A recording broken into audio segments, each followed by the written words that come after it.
ছয় দিন পরে নখ খসে যাবে, 9 দিন পরে কবর গাঙ্গের সামান নিতে কইল না কেউ ভুল। কবর জায়গা ভালো নয়, কবর জায়গা ভালো নয়, কবর জায়গা ভালো নয়। আমল দিয়ে কবর গৃহ সাজিয়ে নিতে হয়, আমল দিয়ে কবর গৃহ সাজিয়ে নিতে হয়। ঠিক না? আমরা চাই না আমাদের কবর আমল দিয়ে সাজিয়ে নিতে? তাহলে আমাদেরকে কি বেশি বেশি আমল করতে হবে, তাই নাকি?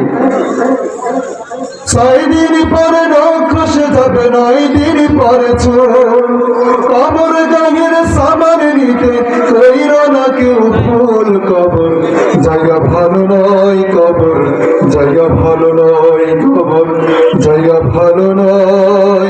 আমল দিয়ে কবর গৃহ সাজিয়ে নিতে হয়, আমল দিয়ে কবর গৃহ সাজিয়ে নিতে হয়। 17 দিনে পেট ফেটে শেষ প্রকার খাদ্য হবে, 7 দিন পর গোস থাকবে না, কঙ্কাল পড়ে রবে। 17 দিনে পেট ফেটে শেষ প্রকার খাদ্য হবে, 7 দিন পর গোস থাকবে না, কঙ্কাল পড়ে রবে। 90 দিনে হাড় গুলি সব, 90 দিনে হাড় গুলি সব আলাদা হয়ে রয়। কবর জায়গা ভালো নয়, কবর জায়গা ভালো নয়, কবর জায়গা ভালো নয়। আমল দিয়ে কবর গৃহ সাজিয়ে নিতে হয়, আমল দিয়ে কবর গৃহ সাজিয়ে নিতে হয়।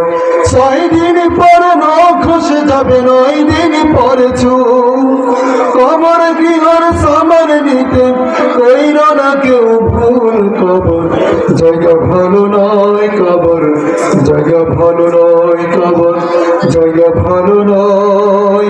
আমল দিয়ে কবর গৃহ সাজিয়ে নিতে হয়, আমল দিয়ে কবর গৃহ সাজিয়ে নিতে হয়, আমল দিয়ে কবর গৃহ সাজিয়ে নিতে হয়।